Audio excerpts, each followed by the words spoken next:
Of African soldier has died in the Democratic Republic of Congo. This brings to 14 the number of SANDF members who have been killed in the DRC conflict with the M23 rebels since the beginning of the year. Concerns have been raised about the deployment of the soldiers to the region. Many have criticized the government, saying the soldiers are not adequately trained and fully equipped to take on a fight against the M23 rebels. The troops are in the country as part of a SADC mission. To talk to us more about the developments in the DRC, I am now joined exclusively by the former Rwanda Army Chief of Staff, Lieutenant General Kayumba Nyamwasa, who was also the Chief of Intelligence and former Ambassador of Rwanda to India. Lieutenant General, thank you so much for making time for us this morning. My greatest pleasure, Adrian. How are you? I'm well. Thank you so much again for making time for us. I want to start off here. If we consider that since 1959, Rwanda has had refugees, and yourself being born outside of your home country, what will it take for us to get to peace in the Great Lakes region, Rwanda, the DRC, as well as Burundi? Well, I think what takes is dialogue, and for all parties to be involved in dialogue in trying to solve a situation in the Eastern Congo, but also in the region. Because when you look at the Congo situation, where Rwanda has been involved for the last 30 years, one of the longest wars, maybe like the European wars of the Westphalia wars, are the ones which spent 30 years. Since 1996, Rwanda has been involved in the DRC with Mobutu, with Desire Kabila, with Joseph Kabila, and now with Kisekedi. We have also had very difficult relationships with Uganda, fighting in Kisangani, closing of the borders, and those kind of things. Our relationship with Tanzania were not even better in 2013, when President Kikwete and President Kagame had fraught relationships. With the Burundi, since 2015, Rwanda and Burundi don't sit eye to eye. We are now talking about the war in DRC. Maybe the next war is going to be now something to do with Burundi. Because even yesterday, the president of Burundi declared he's going to fight Rwanda. Now, if you want a solution, it must be comprehensive. People talk about the Tutsi flight in Congo. It's true, and it's a fact. That one I don't dispute at all. People talk about the Rwandan genocide. It's a fact, it took place.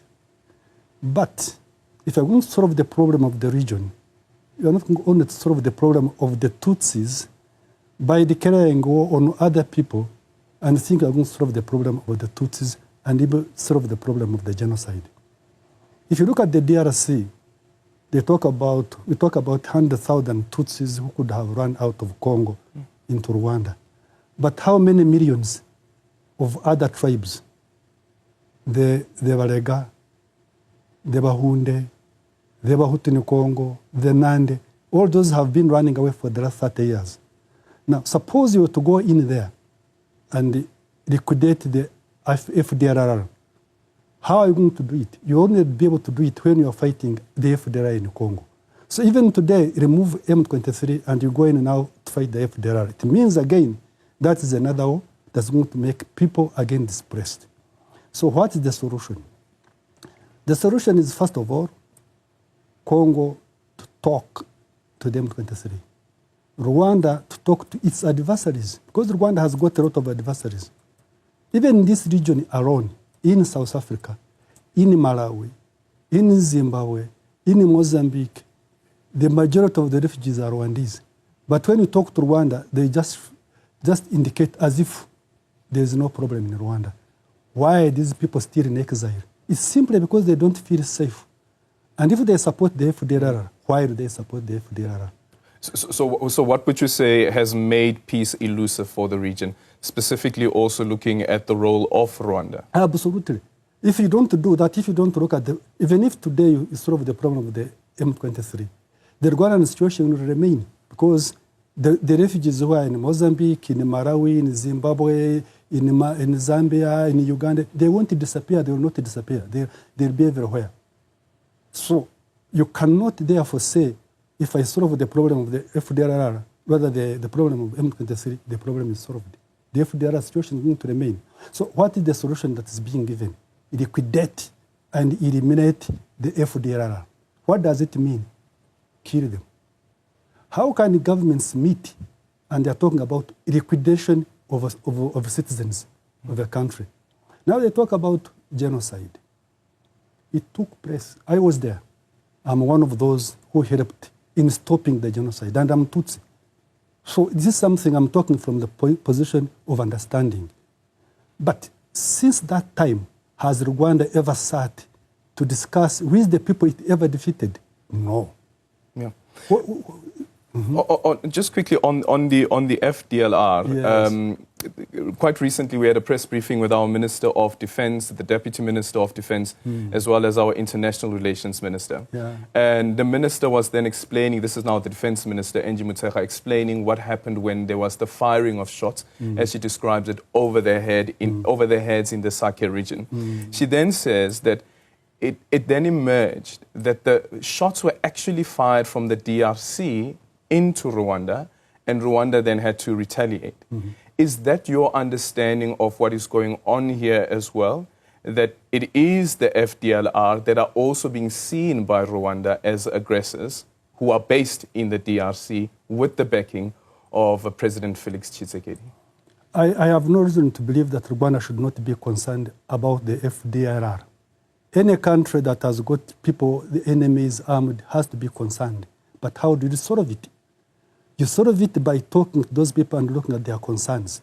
Let me tell you, Adrian, if you have got elections in Rwanda and the president allocates himself 99.9%, how do you expect... Allocates himself? He says it's a democratic process. Well, I'm telling you now, 99.9%. And you have been in power for the last 30 years. Even Mandela, if he was here, if he was still alive, I don't think he would be electing 99.9%.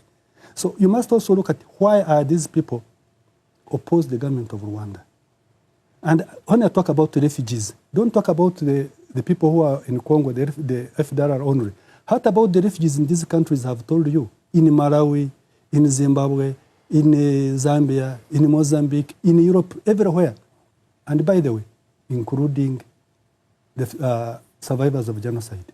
When I'm talking about the refugees who are now the Rwandan refugees, it includes survivors of genocide. It includes Tutsi like me who fought for the regime which is in power. Now, if you don't address that, and you think you are not going to address the situation of the M23, it's half a measure. Another thing is, how are you going to solve the problem of the region between Rwanda and other governments? If Burundi is saying what they are saying, if they are crossing borders with Uganda, so what happens? Maybe the war is going to shift from Congo to Burundi. And exactly as we speak now, the M23 seems to be moving to take Bukavu. If we take Bukavu, it means you are in South Kivu and in the plain of Rutsizi. In the plain of Rutsizi, that means you are going to have a link between the M23 and the Red Tabara who are fighting the government of Burundi. So what you have in the North Kivu is likely going to shift into South Kivu. So the issue is the issue of leadership.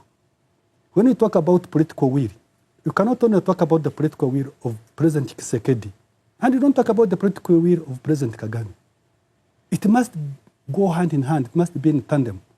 And don't pretend that the problems you see in Congo are not the problems that exist in Rwanda. Because Rwanda has a similar number of refugees than Congo, if not more. I've told you where they are. Yeah. You can check. The M23, as we just told our viewers now, we have a 14th soldier now, South African soldier, who has died since in the past week, just over a week now, since this incident first happened in Sake. What is it, though, about the M23 that makes them so well equipped to be able to hold on to a war, or even a civil war for that matter, for so long? Who's pumping them? Well, give it a proper historical perspective. In 2021, possibly maybe 2022, I don't remember very well, President Tshisekedi had a deal with President Museveni of deploying Ugandan troops in Congo and the construction of roads from Uganda into DRC. They also made a deal with Burundi to deploy troops in South Kivu, and Rwanda was not included. And the leadership in Rwanda was annoyed. And it is on record. President Kagame says, I have not been invited in Congo. We shall go there uninvited. And when he said we shall go there uninvited, that's when M23 started the war. Now, this notion of saying that Congo has not been collaborating is not completely true. Let me give a historical perspective. During Joseph Kabila's time, Rwanda had joint operations with the Congo. Those were called Chimya 1, Chimya 2, when Rwandan troops were allowed to go in Congo and hunt FDLR. They also had another operation called Umoja Wetu for very many years, and it killed people and dislocated people, and NGOs complained. In 2019, President Tshisekedi invited the Rwandan troops into Congo to go and kill the leadership of FDLR, and they did. Now, these things, when they say FDLR, how many times does Rwanda want to be allowed to go into Congo? I'm giving you all those incidences when they went there in Congo and on the invitation and permission of the government of Congo. Mark you, at one point in time, Rwanda had the chief of the army of Congo was Rwandese for years. So what did he do? Now today he says FDLR. Why didn't you solve the problem that time? So all these things, FDLR does exist, and I can tell you, for Rwanda to have concern is legitimate. And for having think about the Tutsis is legitimate. But what about other tribes? You don't go to save one ethnicity and then you eliminate 10 ethnicities and finish them. Okay, we're going to continue the conversation now with Lieutenant General Nywamasa after the short break. One of the other issues that I want to look into is what the future looks like, but also when we speak about the future, accountability. Who should be held accountable for what we're currently seeing in the atrocities that are being carried out, specifically in the DRC, the instability that we're seeing in the DRC and the broader Great Lakes region. The question, I just quickly want to go back around this question around the M23. The United Nations expert report is saying that the M23 is being supported by the Rwandan Defense Force. Do you know about this? Well, yes, I know about it. It's not the first group that we supported. That you supported as the Rwanda Defense Force? It's an open secret. I don't know why even people want to hide about that. Because the Rwanda government is denying that? Well, you know, the Rwandan armed forces toppled Mobutu. And at the beginning, we denied. And let me tell you, in 1996, I thought it was a legitimate cause. Because at that time, Rwanda was threatened.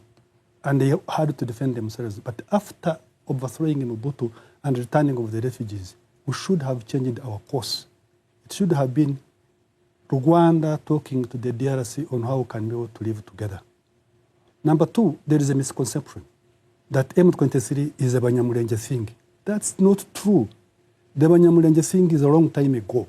It ended in 2002, actually 1998, when General Kabarebe left Kinshasa. That is the end of the Banyamulenge issue, got finished. For your information, during Kabila's time, Azarias Ruberwa, who is the Munyamulenge, was the vice president. Nyarugabo, who is the Munyamulenge, was the deputy speaker in the government. General Malik was the deputy army commander. Bisengimana was the head of the police. There are so many, even today, there are a lot of Munyamulenge who are brigade commanders, regional commanders, battalion commanders, including General Masunzu, who has just been appointed recently as a zonal commander, and General Gasita, who has been appointed recently. They even have a minister Munyamulenge in the government. The Minister of Infrastructure in Congo is a Munyamulenge. So when people here in South Africa talk about Munyamulenge, it's a misconception, it's a lie, it's not true. Mm-hmm. The issue of Munyamulenge is different from M23. So people are confusing these things. And definitely, when they talk about the Sun City, the Sun City agreement, well, we participated in that with some of the colleagues have seen talking about it. But at that time, who were involved? It was the RCD that was mainly a Tutsi group. There was RCD Kisangani of Wamba Dia Wamba. Then there was Bemba, MLC. All those became vice presidents to Kabila. And when they became vice president to Kabila, which agreement did Kabila violate when he allowed them in the government? And these people have remained there. Bemba is in Kinshasa now, he's a minister. And all these people I've told you are in the government. Mm-hmm. But what happened is there were some unresolved issues of resources and other things. And that's why you have got CNDP eventually, M23 of 2012, and this M23. This has nothing to do with the Tutsis. It has nothing to do with the differences between governments, because the relationship between Tshisekedi and Kagame between 2018 and 2021 was the most cordial. Check how many times did Tshisekedi go to Kigali. And even on the burial of Tshisekedi's father, Kagame was there. So what happened there in between? Where was the FDLR then at that time? When they were fraternizing like that, where was the FDLR? And what about the Tutsis at that time? Who are then they talk about who are in Rwanda? Where were they when Kagame was fraternizing with Tshisekedi? The issue is different. It's not political. It's not social. It's not about the plight of the people. It's about control of the Congo. And like I told you, when Uganda went in there, Burundi went in there, Rwanda was not in there, the Rwandans thought they are being isolated. But Congo is a sovereign country. They can invite whom they want, and they may disinvite whom they don't want. At that time, they didn't invite Rwanda. So Rwanda should have tried to talk to Congo and see how they could be invited if need be. But because they thought they can use their strengths, that's what they did.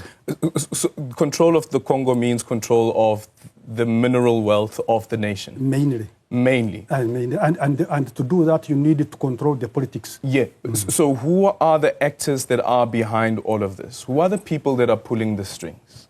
Well, I would say to a very great extent, it has really been Rwanda, to a very great extent. Because all those people I've mentioned...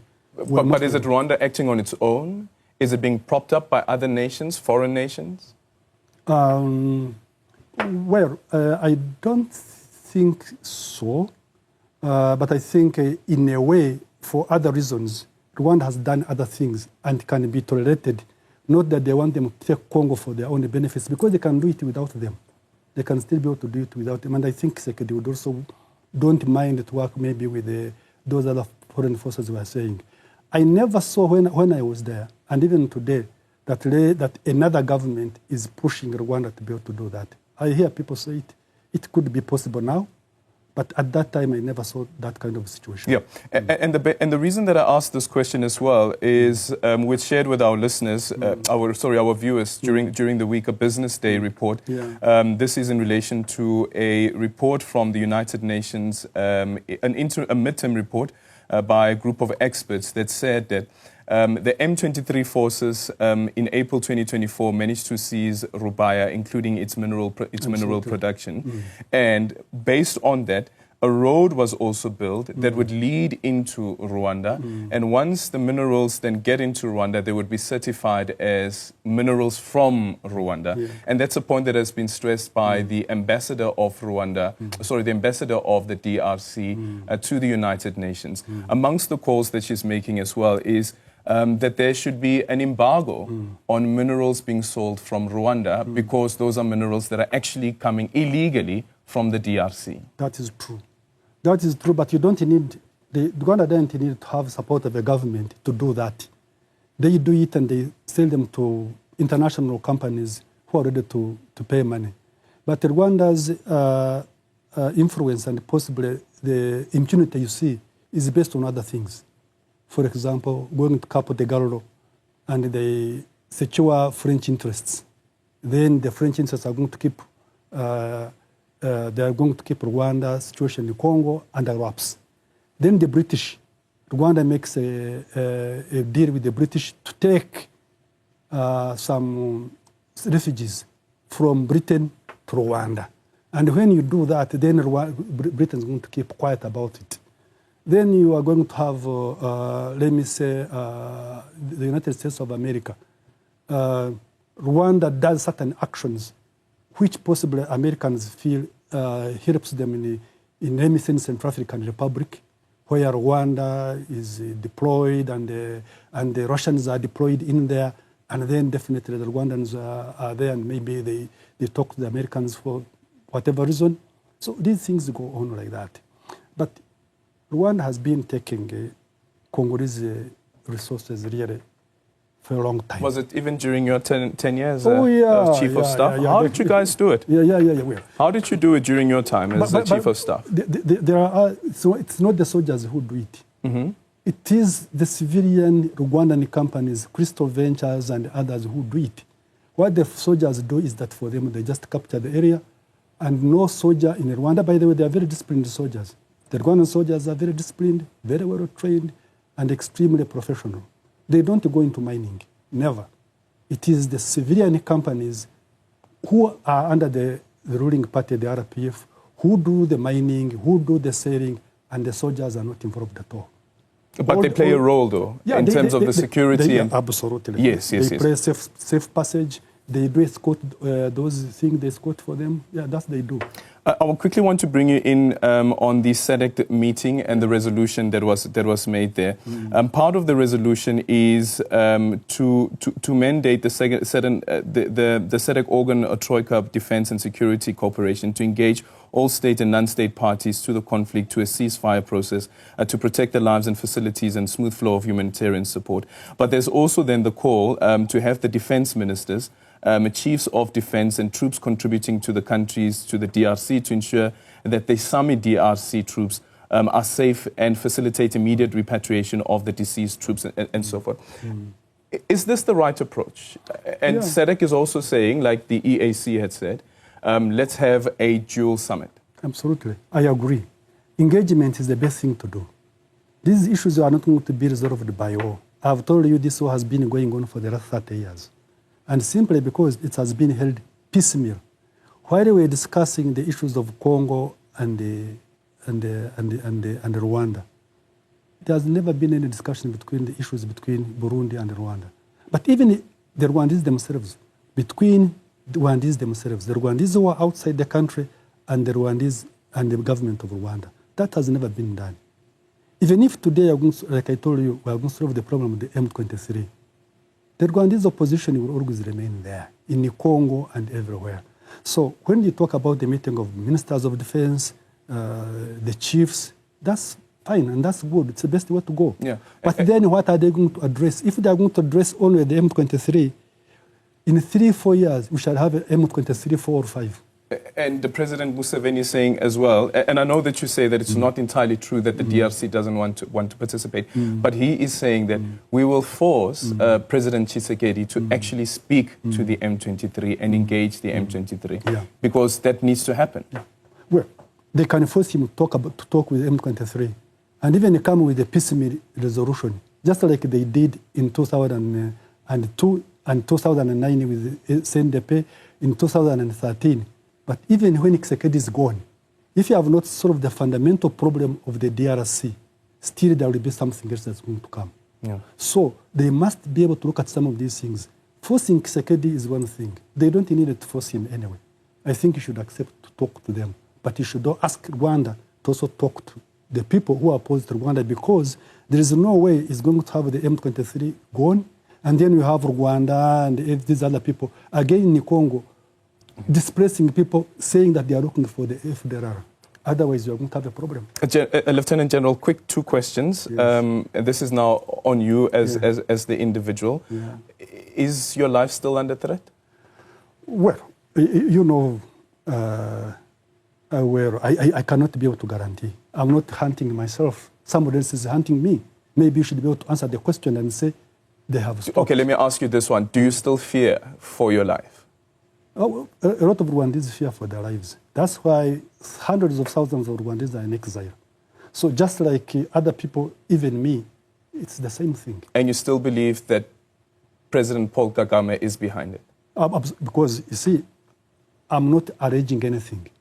This is a court decision The court here in South Africa ruled in Kagiso that I was targeted by the government of Rwanda. People were arrested, some confessed, and they were convicted to 12 years in prison. So this is not hypothetical, it's real.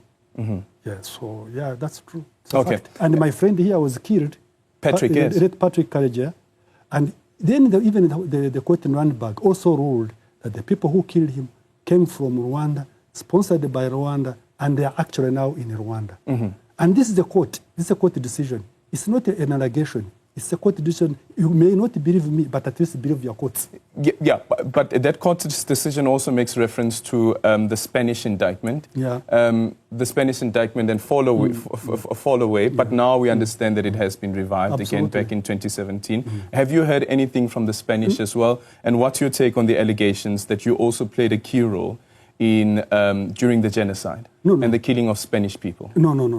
Because that one has already been taken off. It has already been lost. Even the French case has already been ruled. I even have judgments talking about this thing that never happened. So that thing that no longer exists now. That's no longer a case for you. Yeah, just quickly there's a statement that just came in actually. Rwanda rejects the summit accusations against the RDF. Rwanda rejects the accusations against the Rwanda Defense Force made in the statement by SEDEC. The RDF defends Rwanda's borders from threats and protection of civilians. It does not attack civilians. What's your take on that? Well, you see, we are all soldiers. When you throw bombs and you throw grenades and all these kind of things, you don't know where they go. And particularly in a populated area like Eastern Congo. So you can't say we never attacked civilians, as if when you are throwing those bombs, you are even going to direct them where to go. And when people are in camps, are moving, all these kind of things. The fact of the matter is, you do certain things and you admit them. Several times I've seen President Kagame on TV admitting that they have got forces in Congo. On 2 occasions, he said, if our forces are in Congo, why should they not be there? So that's an exception, accepting. Number 2, they talk about defensive measures. Where? In Rwanda or in Congo? These defensive measures are in Congo. The Rwanda peace agreement between Rwanda and the DRC, which is supposed to be signed, talks about withdrawing of Rwandan troops. It can't be on Rwandan territory. It must be on Congolese territory. So when you are there and you are fighting, and there are people all over the place, you can't claim nobody dies. So are you telling me when you watch on the TV and you see hundreds of thousands of women, children running away, are they running away because somebody's throwing some balloons? They're not running away from balloons. They're not running away because somebody's giving them flowers. They're running away because they are certain because they are being killed. So for anybody to deploy troops in a country and people are displaced and we say, we don't do this, what do you do? When you throw bombs, when you see people running, what happens? We have seen civilian bodies lying down in Congo dead. We can't know who killed them. But the Rwandans cannot say that it's not us. It could be anybody who is involved in the war. Yeah, and you don't think that the summit DRC should withdraw? Well, that is a political military decision that can be taken by South Africa. Okay. But all I can say is, I think Nadir, when it was deployed, they thought they were going to fight a rebel movement. They never anticipated that they were going to fight a rebel movement and a government. Okay. Do you know what? The former Rwandan Army Chief of Staff, Lieutenant General Kayumba Nyamwasa, who is also the former Chief of Intelligence, and at some point you were very, very good friends with President Paul Kagame. Yeah. That relationship, of course, has now broken down. Mm. But I want to ask you about this particular individual. Do you know Fulgence Kayishema? Fulgence Kayishema. I've read in the papers. You've read in the papers about him? Yeah. Because I saw the story around his extradition. Yeah. You're not too sure about the role that he would have played during the genocide? No, I wouldn't know. But even when I was in Rwanda, I think I used to read some articles and I think even some of these things about Kayishema. And by the way, okay, go on. No, continue. And by the way, when they talk about Kayishema and the people who committed the genocide, it gives me the reason to tell you about even the FDLR, for example. Not a single person, by the way, in the FDLR was indicted by the International Criminal Tribunal in Arusha. Not a single one. Now, we come here and people are saying genocidaire. That's not entirely true. Why? 95% of the FDLR are in Rwanda. They're in the Rwandan army and the Rwandan reserve forces. And a lot of them are actually now fighting in Congo with the Rwandan army. Now, you don't become a genocidaire in Congo today when you cross to Rwanda and you become an angel. And by the way, I'm the one who started recruiting and integrating the FDLR when I was still there. And I like it. And I think the Rwandan government is doing very well integrating them. But you see, don't talk about integrating people and then say, I have to go and eliminate them. Oh. It's a big contradiction. You integrate, but then you say, when they are in Congo, I will go to eliminate them. But when they come here, they are very good people I can work with. Mm-hmm. And from the Security Council side, do you think there's anything that can happen there outside of just the statements that are being issued? I think they should be very clear to ask Rwanda to withdraw its troops from Congo. Well, they did. Directly. Well, they did. They say it, but then have they withdrawn? Yeah, so what should happen after that? The Security Council has members who are really very, very strong, who have not talked categorically to tell Rwanda to get out. And I know for sure there are probably 3 or 4 countries, if they said tomorrow Kagame will withdraw. But they haven't talked. From the P5? Yeah. They have not talked categorically to have them withdraw. So they just, talk about in phrases, but without being categoric. A final one is on the diplomatic relationship between South Africa as well as Rwanda. We see that it's now further strained with our president labeling the Rwandan Defense Force as a militia group, which has now somewhat, the statement has been edited. I don't know if that means a retraction, but what do you read into that? Well, I think it could have been an oversight on or that's really a typing error or whatever, but I don't think President Ramaphosa meant that. But I think the reaction from the other side was very, very unfortunate and extremely undiplomatic, because I think it could have been done better. Thereafter, I saw a lot of interviews being carried here in South Africa from Rwanda, which, by the way, you can't do in Rwanda. The Rwandese can come and carry interviews on your radio stations and call your president what they want. But your person cannot talk in Rwanda and talk about possibly what I've talked here. And even when I leave this station here, check in the comments, you are going to see, they are going to call me all sorts of names, and all those kind of things. Yeah. So whatever the case may be, that statement and the diplomatic relations may be strained. And I believe when the South Africans and Samina in general deployed in Congo, they didn't think that they are going to have another country attacking them. They thought they are going to fight rebels, not knowing that they are going to fight rebels plus a country. I believe if they knew they were going to fight rebels plus a country, the deployment would have been different. Okay, then thank you so much for your time. Truly appreciate it. My greatest pleasure. That is a former Rwanda's Army Chief of Staff, Chief of Intelligence, and also former Rwandan Ambassador to India, Lieutenant General Kayumba Nyamwasa, who is in the country, still on a refugee status? No, permanent residence. A permanent residence, no. Okay, then. Thank you so much for making time for us.